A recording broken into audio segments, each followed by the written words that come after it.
All right, we just got a shipment in of rhino blinds, the new 180s. I've been waiting for these.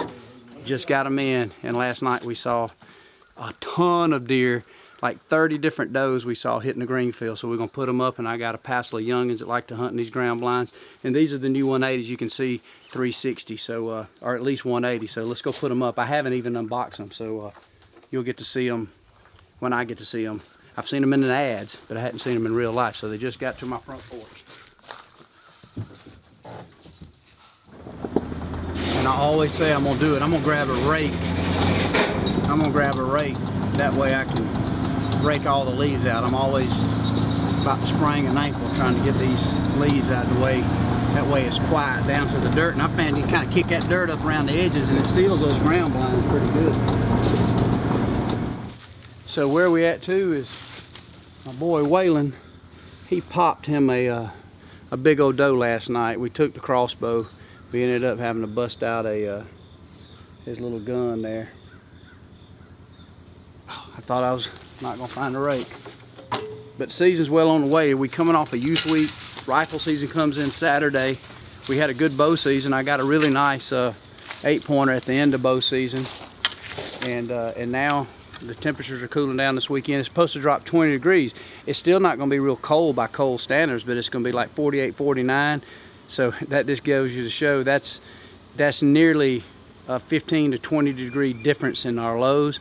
That's big in Georgia, or big anywhere. When you get a 10 to 15 degree temperature change, the deer jump on their feet. So, man, there should be a lot of deer fall. Now we're going to move some blinds around, and we're getting set up.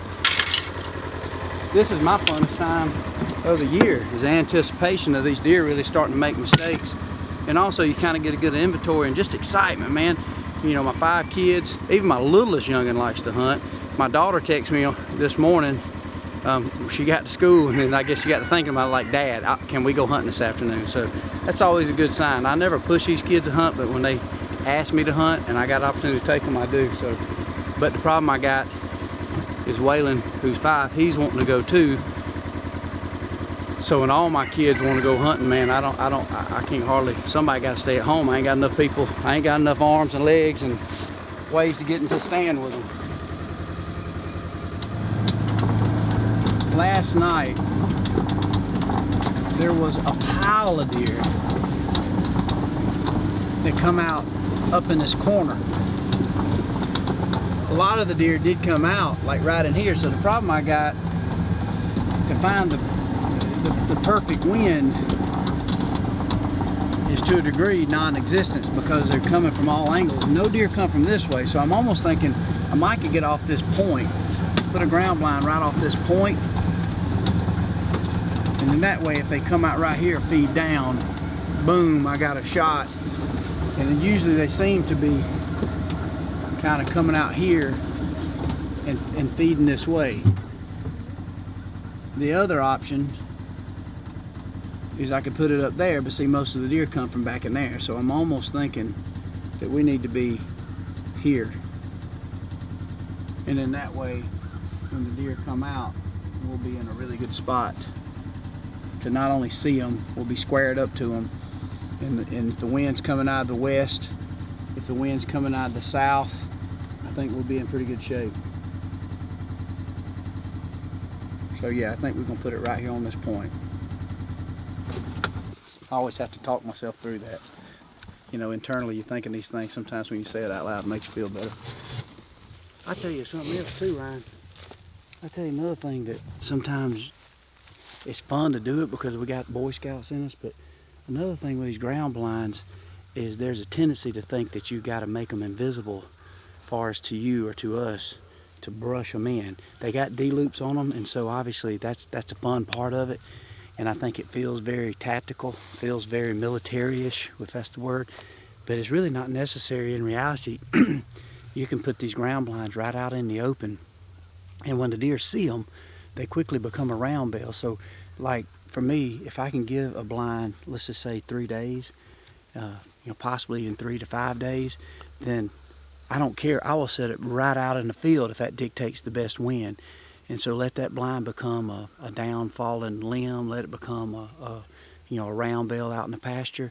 so you don't have to be brushed in, and you can find effective opportunity. But if you're going to hunt it the same day, like a lot of times we're on the road and we'll finally figure out that there's a certain hot corner, those ground blinds at that point I do think are better to get them as invisible as you can, because that way when those deer come out, if they look and they see that structure, which they think is a ground blind or fallen limb, when they come to investigate, you got to shoot them then.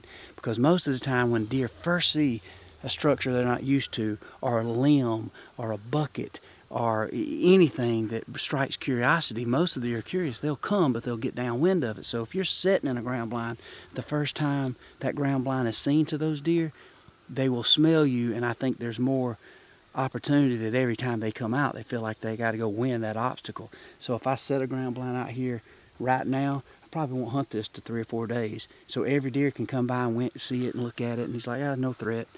And then once we hunt it, we'll be obviously in good position, hopefully. So that's just my opinion.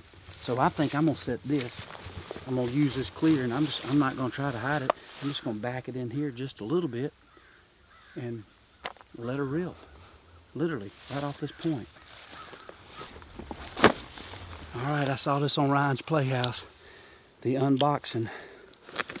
I hadn't seen these. I've heard about them. And I'm excited about them.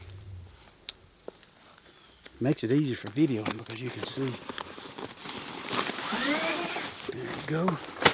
Out of the box. Throw that sucker over there. That's a nice case, man. For turkey hunting, you put that sucker on and just go.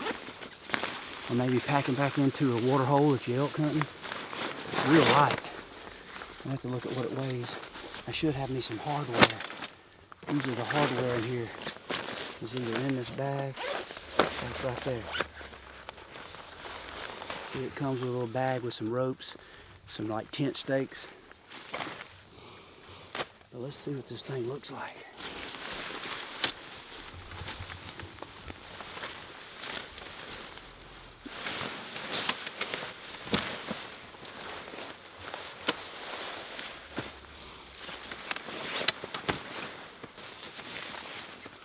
Oh, this is awesome, dude. Oh, man. So check this out. Look in here.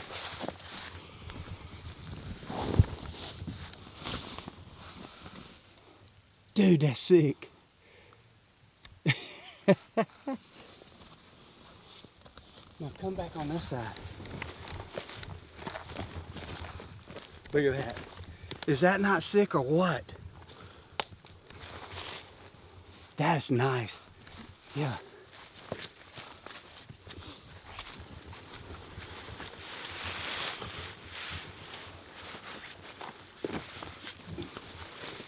Yeah. Oh, I like the way they got these too.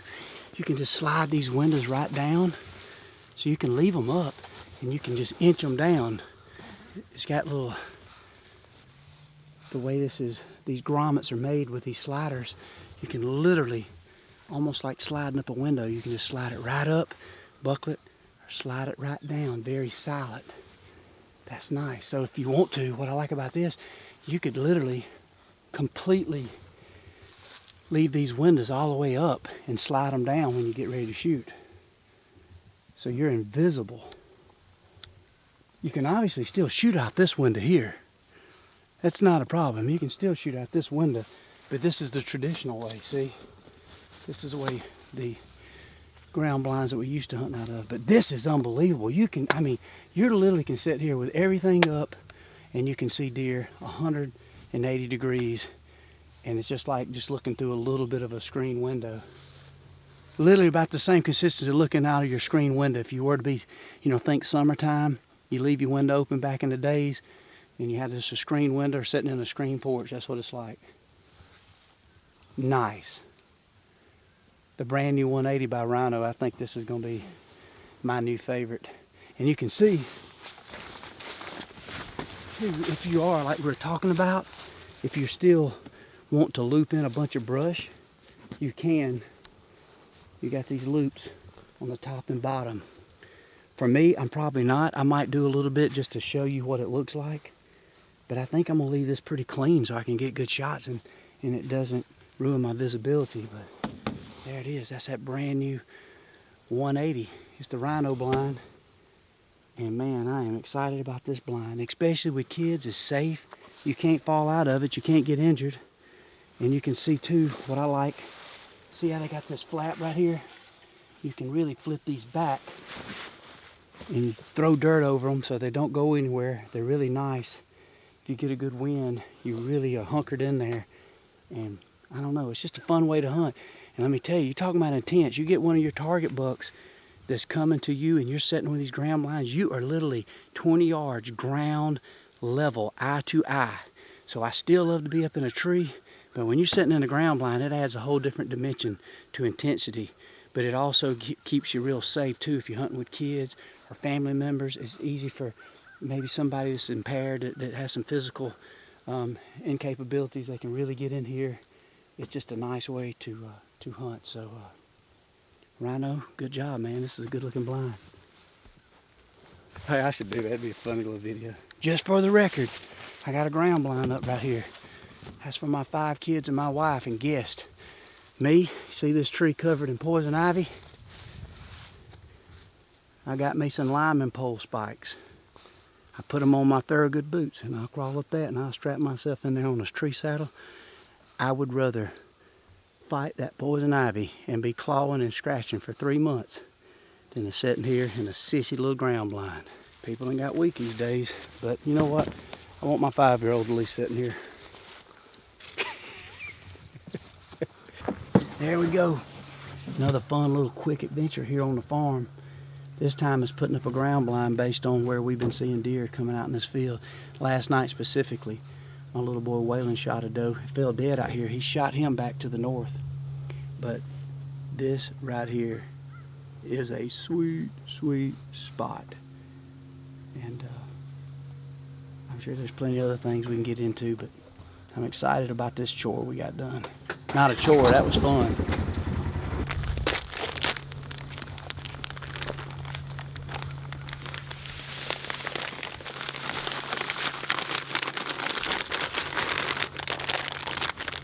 The final touches.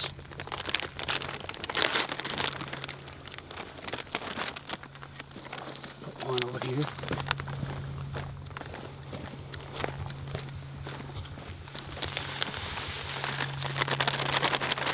Now we're set. We'll let that rhino blind sit there a couple days. We'll come back and these deer come out here feeding. We saw a lot last night, so I'm feeling good about it. Hey, and by the way, if you like this kind of content, be sure just take a little time and hit our subscribe button and like and put a comment. Let us know what you like about it and let us know what you'd like to see more of. You know, whether it's how-to or just, you know, kind of the everyday of what we're doing. But we really appreciate you guys watching more than you realize, man. We're just trying to celebrate this lifestyle we've been lucky to enjoy, and hopefully if you're one of those that's like us who get a chance to do this kind of stuff, then you know how special it is. But if you've never done it and you're thinking about it, you're wondering what it's like to live it, pay attention and start living it, and you will not be disappointed. You'll be like a kid in a candy store for the first time. It's such a fun experience to come out here and hunt and fish and enjoy the outdoors. So again, be sure to subscribe and like and comment. Oh, and another thing on Outdoor Channel, watch Bone Collector on Sunday night, 9:30 Eastern. Check it out. 9:30 Eastern, Sunday night, Bone Collector.